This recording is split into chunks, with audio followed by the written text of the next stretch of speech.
తమరే ఏదో ఒకటి చెయ్యండి అయ్యా. అయ్యా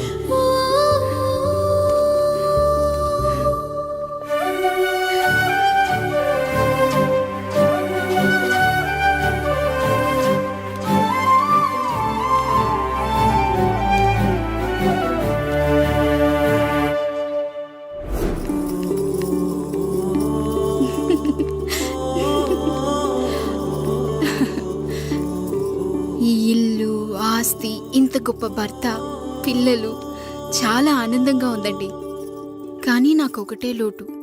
మన తర్వాత మన పిల్లల్ని చూసుకోవడానికి వీళ్ళకొక అన్నయ్య కావాలండి. అచ్చం మీ పోలికలతో వీళ్ళకొక అన్నయ్యని కందామండి. నువ్వు అడిగితే కాదనగలనా?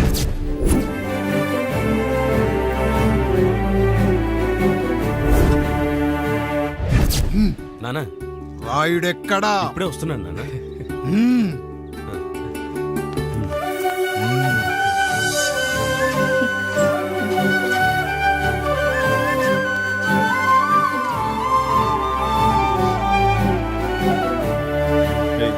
చూడరా, మీ అన్నం మీద పగ తీర్చుకోవడానికి నీకు ఇదే సరైన సమయం. పర్లేదంటావా?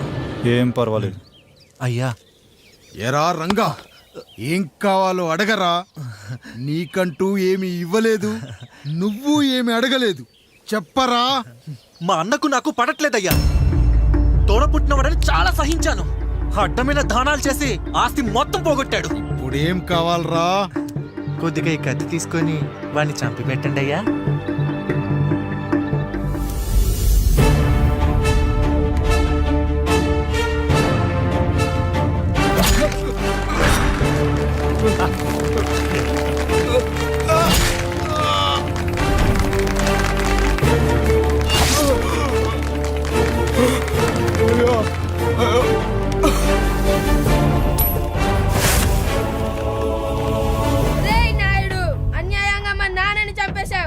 గుర్తుంచుకో, ఈ నాయుడి కొడుకు నీ కుటుంబం పాలిట సైనికుడిగా మారబోతున్నాడు.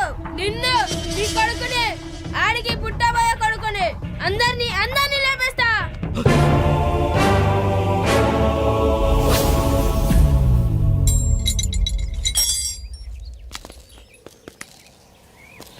ఏం జరిగింది? మీరు హత్య చేసినట్టు ఇప్పుడే సమాచారం అందింది. తగిన సాక్ష్యాధారాలు పరిశీలించిన పిమ్మట మీకు యావజ్జీవ కారాగార శిక్ష, 2000 రూపాయల జరిమానా విధిస్తూ అరెస్ట్ చేస్తున్నాను. అయ్యగారు నా కోసం చేసిన త్యాగాన్ని హత్య అంటుందా మీ చట్టం? ఇదెక్కడ న్యాయం? మనిషికి ఇచ్చిన మాట నిలబెట్టుకుంటే అరెస్ట్ చేస్తారా? ఏ దేశంలో ఉంది చట్టం? నన్ను ఏం చేయమంటారు రాయుడు గారు? 9వ తరగతి చదివి ఊర్లో గాలికి తిరుగుతున్నా నన్ను మీ మనిషి ఒకడు పోలీస్ స్టేషన్లో ఉండాలని నన్ను ఎస్ఐన్ చేశారు. సాటి మనిషిని స్వేచ్ఛగా హత్య చేసుకోవాలని దౌర్భాగ్య స్థితిలో బతుకుతున్నాం మనం. మీరు చేసిన ఈ గొప్ప పనిని అర్థం చేసుకునే సంస్కారం, విజ్ఞత, విజ్ఞానం మాకు లేవు సార్, మాకు లేవు.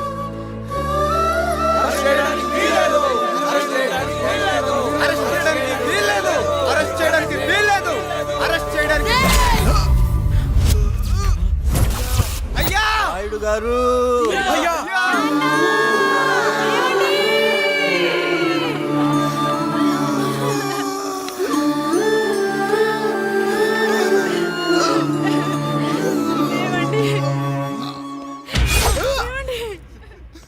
నొప్పిగా ఉందిరా.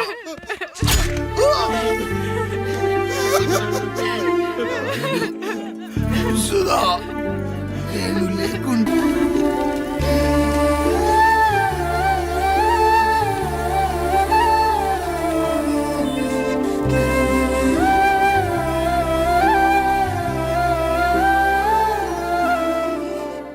ఇందు మూలంగా 50 మందికి తెలియజేయనిదేమనగా, ఊరికి కొత్తగా వచ్చిన యాండ్రాయిడ్ తన తండ్రి పెదరాయుడు అని ఆస్తిలో వాటా పంచమని రచ్చబండిని ఆశ్రయించడం వలన గ్రామ పెద్దలందరూ రేపు 11 గంటలకు రాయుడు గారింటికి రావాల్సిందిగా కోరుతున్నాము.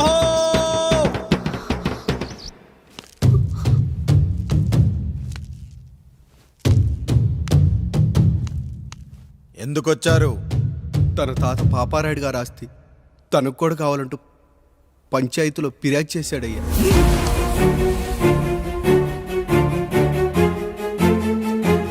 మస్తా గారు, ఆ దస్తావేజులు ఇవ్వండి. మరి మా సంగతి ఏంటి? అడగరేంటి? అవునన్నయ్య. ఈరోజు మీ పన్మేష్ కొడుకొచ్చాడు, రేపు ఆ పాలదం కూతురు వస్తుంది. ఇలా వచ్చినోళ్ళంతా మీ సంతానమే అని తెలిసాక అదిగో ఆ కాముడు చెప్పినట్టు మా ఆయన వాటా కిందో బాత్రూము, నాకో సబ్బు బిల్ల, నా పుట్టబోయే బిడ్డకు ఒక బొట్టు బిల్ల, ఇదే మిగులుతుంది. అయినా ఊరి జనాభా కన్నా అన్నయ్య పిల్లల సంఖ్య ఎక్కువైపోతుంది. వాళ్ళందరూ ఇంటి మీదకి వచ్చే లోపు మా ఆస్తి మాకు ఇచ్చేస్తే మా బతుకులు మేము బతికేస్తాంగా. అవునన్నయ్య, మా ఆస్తి మాకు కావాలంతే. ఎవరిని పట్టుకుని ఏం మాట్లాడుతున్నారయ్యా? గా ఉన్నప్పటి నుంచి ఆయన మిమ్మల్ని సాగుతూ ఉన్నారు. ఈరోజు పెరిగి పండయ్యాక మా దారి మేము చూసుకుంటా అనడం న్యాయం కాదయ్యా, న్యాయం కాదు. ఏ ఆయన నీకో కొడుకునిచ్చాడా? వాడి పేరేంటి? ఐఫోనా? ఎరా ఆస్తి కావాలా? 4 బ్రష్లతో తోముకుంటే ఎక్కడ విడిపోతామో అని నా బ్రష్ టూత్ పేస్ట్ నీకు త్యాగం చేసినప్పుడు అప్పుడు అడగాల్సిందిరా అన్నయ్య ఆస్తి కావాలి అని. ఎరా నేను వాడిపారేసిన లంగోటాలు మార్చి మార్చి చొక్కాలు చేతిగుడ్డలుగా వాడారే, అప్పుడు అడగాల్సిందిరా అన్నయ్య ఆస్తి పంచు అని. నువ్వు 6 నెలల పసిగందుగా ఉన్నప్పుడు పాల కోసం ఏడుస్తుంటే నిన్ను తీసుకెళ్లి పశువుల దొడ్లో కట్టేశానే, అప్పుడు అడగాల్సిందిరా అన్నయ్య నాకు ఆస్తి కావాలి. మా తండ్రి గారు పాపారాయుడు పోలికలు నాకు, నా పోలికలు ఆండ్రాయిడ్కి. అసలు మా కుటుంబంలో ఏ పోలికలు లేని మీకు ఎందుకు ఇవ్వాలరా ఆస్తి? ఆస్తి లేదు, గీస్తి లేదు. Get out, get out, get out, get out, get out, get out అని నేను అనొచ్చు, కానీ అనగలనట్రా? అనలేను. ఎందుకంటే మీరంతా నా తమ్ముళ్ళు, నా చెల్లెళ్ళు. రక్తం తాగిన దోమ కూడా వెళ్ళేటప్పుడు కృతజ్ఞతగా ఏ మలేరియానో టైఫాయిడో వదిలి వెళ్తుంది. కానీ రక్తం పంచుకొని పుట్టిన మీరు ఈ అన్నయ్య కోసం ఆస్తి కూడా వదల్లేకపోతున్నారు కదరా. గుమస్తా గారు, నా యావదాస్తి నా తమ్ముళ్లకు చెల్లెళ్లకు వాళ్ళ పేర్ల మీద రాయండి. నాకు చిల్లి గవ్వ కూడా అక్కర్లేదు. ఇక ఈ ఇంటికి నాకు ఎటువంటి సంబంధం లేదు. లక్ష్మి, సావిత్రి, మీ చీరలు విప్పేయండి. ఇక్కడికి వచ్చేటప్పుడు ఏ చీరలు కట్టుకున్నారో వెళ్ళేటప్పుడు కూడా అదే చీరలు కట్టుకోండి. వెళ్ళిపోదాం. దస్తావేజులు తీసుకురండి.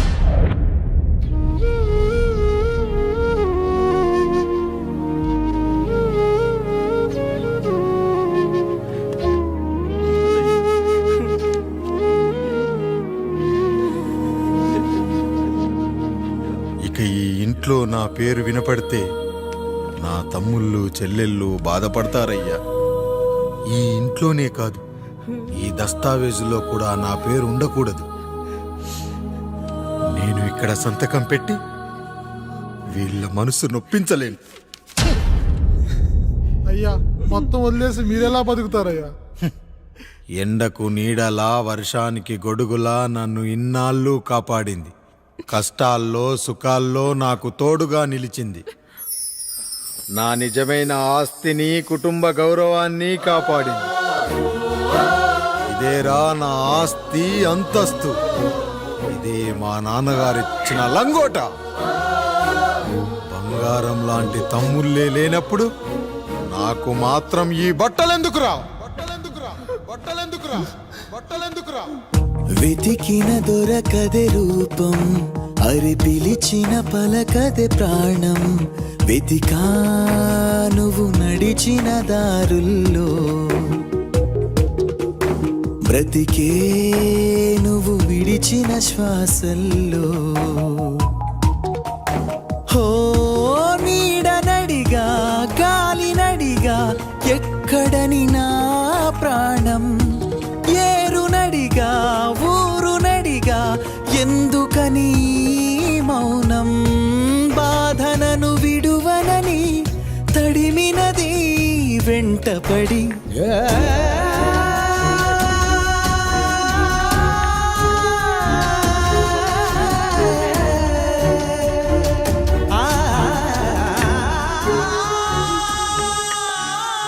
ఏమండి, పప్పులో మీ చెమట పడుతుందండి. అండి. ఇడ్లీలో 2 చెంచాల ఉప్పు తగ్గించు లక్ష్మి. ఎలాగో మనం పేదోళ్ళమే కదా, కనీసం ఉప్పు ఖర్చైనా తగ్గుతుందనుకో.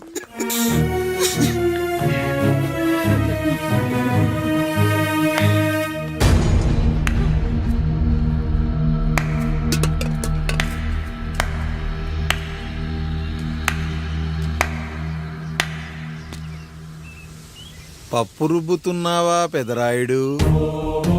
ఎవడికైనా చేసిన పాపం పండుతుంది అంటారు, నీకు మాత్రం అదిగో అలా పిండయింది.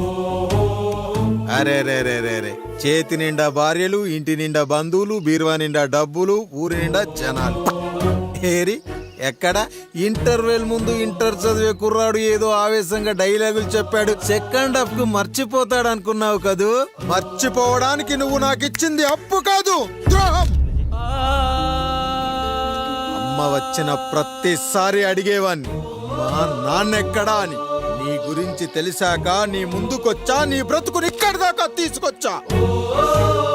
పిక్చర్ అభి బాకీ హే మేరా పితాజీ. నిన్నిలాగే వదిలేస్తే ఈ ఆండ్రాయిడ్ తో వదలవు. సామ్సంగ్లు, హెచ్టీసీలు, లెనోవాలు అంటూ కనిపారేస్తూ మా అమ్మ లాంటోళ్ళ కోసం తిరుగుతూనే ఉంటావు.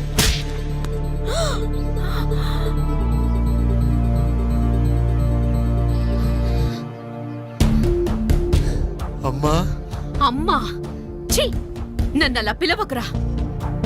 ఎవరిని పట్టుకొని ఎన్ని మాటలు అంటున్నావురా? రాయికి వరమిచ్చిన రాముడు దేవుడైతే, ద్రౌపదికి చీరిచ్చిన కృష్ణుడు దేవుడైతే, నాకు బిడ్డనిచ్చిన ఆయన కూడా దేవుడేరా. ఏంటి, ఇలానే వదిలేస్తే బిడ్డల్ని కంటూ వెళ్తాడా?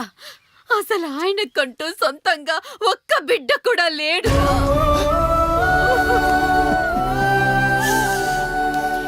అసలు ఏం జరిగిందో తెలుసా? మీరుండండి అయ్యా, ఉండండి. మొదటి భార్యని చేసుకున్నాక పిల్లలు పుట్టలేదని రెండో పెళ్లి చేసుకున్నారు. ఆవిడకి పుట్టలేదు. మూడోసారైనా తగులుతుందనుకున్నాం, తనకే పుట్టలేదు. పిల్లల కోసం పెళ్ళాలని మార్చాడే కాని వాళ్ళని వదిలేయలేదురా. అదిరా మా పెద్దయ్య మనసు. ఆయన దగ్గర బాణం ఉంది కానీ లేదురా. అసలు నీ తండ్రి ఎవరో నీకు తెలుసా? తెలుసా? ఇదిగో ఈ కాముడేరా నీ తండ్రి. గేదె నల్లగా ఉన్నంత మాత్రాన పాలు తెల్లగా ఎలా ఉన్నాయనే కదరా నీ ప్రశ్న. దానికి సమాధానం చెప్పాలంటే, ఒక వర్షం కురిసిన రాత్రి నేను 9వ నెల బాలింతగా ఉన్నప్పుడు. పండు పండు, ఇదిగో. ఏమిటండి ఇది? నిద్రలేస్తే నేను, బయటికెళ్తే గంటోడు, పక్కకెళ్తే పాలేరు, ఎప్పుడూ తిరిగే తాయారు. రోజు మమ్మల్ని చూసి చూసి బిడ్డ కూడా జిడ్డు మొహం వేసుకుని పుడతాడేమో అని భయంగా ఉంది. కడుపులో ఉన్నప్పుడు మనం ఎవరి మొహాలైతే చూస్తామో అచ్చం వారి పోలికలతోనే పుడతారంటారు. పొరపాటున నా పోలికలతో పుడితే? అదేంటి కాముడు, నీకేం తక్కువ? జుట్టు ఉండాల్సిన చోట లేకుండా అవసరం లేని చోట విపరీతంగా పెరిగిపోతుంది. మనకు పుట్టబోయే బిడ్డ గొప్ప అందగాడై ఉండాలి. ఇదిగో రోజు ఈ దేవుడి ఫోటోలు చూడు, వాళ్ళలాగే అందంగా పుడతాడు. కడుపుతో ఉన్నప్పుడు ఎవరి ఫోటో చూస్తే ఆ పోలికలతో బిడ్డ పుడతాడా? కనిపించని దేవుడి పోలికలు నా బిడ్డకెందుకు? ఈ ఊరికి దేవుడు రాయుడు. నా బిడ్డ ఆయనలాగే పుట్టాలి, ఆయనలాగే పుట్టాలి.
ఏంటి పండు ఇలా వచ్చావు?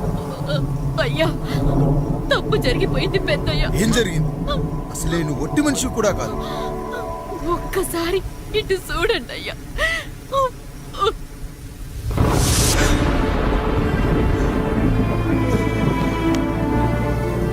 వీడేంటి అచ్చం నాలా ఉన్నాడు? అసలేంటి? ఎందుకు ఇలా జరిగింది? నువ్వు ఎప్పుడైనా చీకట్లో పంపు సైడ్ దగ్గరికి వచ్చావా? మరి అమలాపురంలో శివాలయం దగ్గర రత్నాలు నీకేమైనా అమ్మవుతుందా? లేదు. పిఠాపురంలో పద్మం, రామాపురంలో లక్ష్మి, కాకినాడలో సుజాత. అయ్యో దేవుడా, అయ్యా అసలు ఇదంతా ఎలా జరిగింది పండు? అయ్యా ఇదంతా కాముడి వల్లే అయ్యా, కాముడి వల్లే. కాముడా? కాముడు కుటుంబానికి నాకు ఏం గుర్తు రావట్లేదే. ఎన్నని గుర్తు పెట్టుకోగలను నేను మాత్రం. అయ్యా అది కాదయ్యా.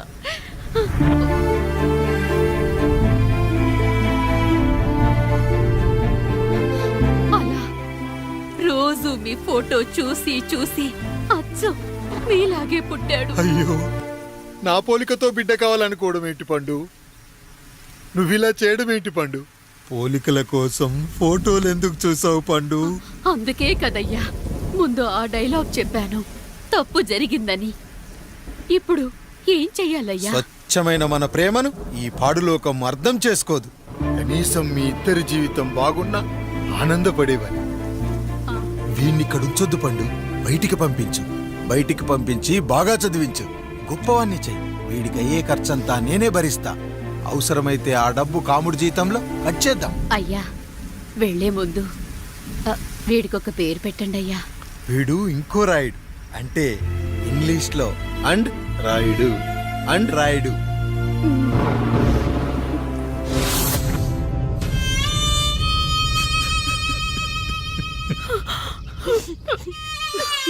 ఇది రా నీ కథ, నా గతం. నిన్ను చదివించడం కోసం ఆయన మీ నాన్న జీతంలోంచి నెలకి 3,000, 4,000 కోసేసిచ్చేవారు. అప్పుడు ఆయన పడిన బాధ పగవాడు కూడా పడకూడదు. చూసావారా, దేవుడు లాంటి పెద్దయ్యని అనవసరంగా అనుమానించడం ఎంత పెద్ద తప్పు చేశావో అర్థమైందా? ఒకడు నిమ్మకాయ పెట్టి పసుపు వేసి ఉప్పు కలిపి పులిహోర చేయొచ్చు, కానీ ఆ పులిహోర ఎప్పటికీ దేవుడి ప్రసాదం. నువ్వు ఆ దేవుడి ప్రసాదం. ఇక ఆయనే మీ నాన్న. చూసావా అమ్మా, ఈ రోజు నుంచి నాకు 3 అమ్మలు, 2 నాన్నలు. నీకు మాత్రం ఒక్కడే భర్త, నాన్నకు మాత్రం ఒక్కటే భార్య. మా నాయనే. అయ్యా, బిడ్డను ఒక్కసారి ఎత్తుకొని తిప్పండి అయ్యా. బాబు, నాన్న,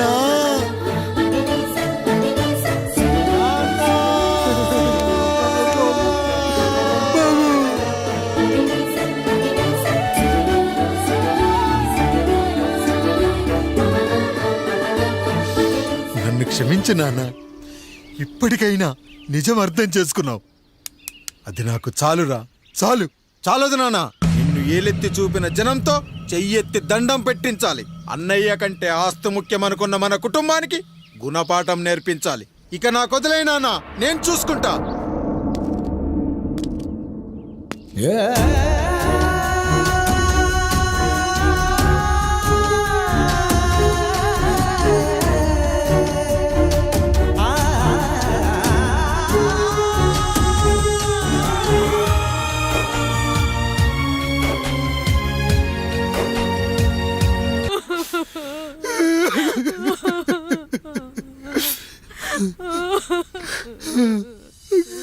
భార్య పోయింది, తమ్ముళ్ళు వద్దనుకున్నారు.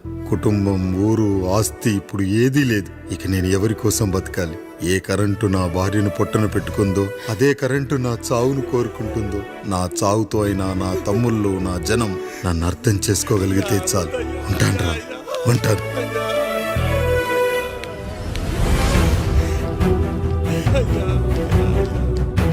అయ్యా అయ్యా రండయ్యా, పెద్దరాయుడు గారు సరిపోతున్నారయ్యా. రండయ్యా, మీరన్న వచ్చి ఆపండి అయ్యా. అయ్యా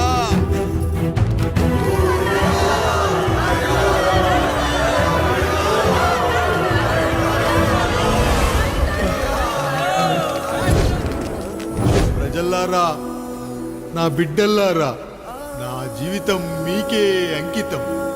మళ్ళీ జన్మంటూ ఉంటే మీకోసం తిరిగి వస్తాను.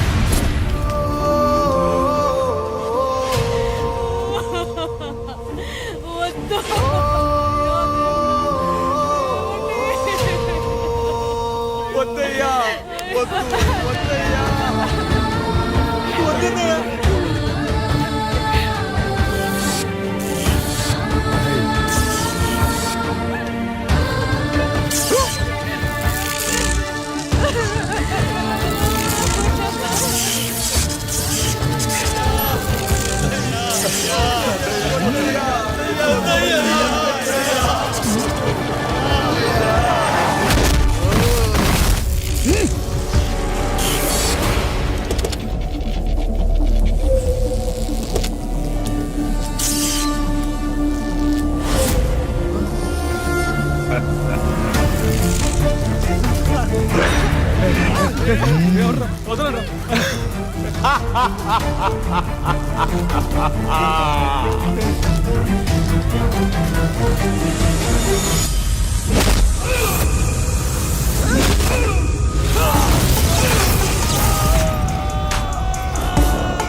ఎవడొస్తాడు?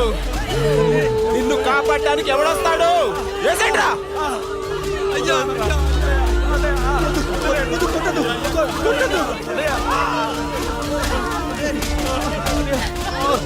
కష్టం వస్తే ఒక్కసారి నాన్న అని పిలవరా, ఆ సమాధిలోంచైనా లేచొస్తా.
పుష్టివర్ధనం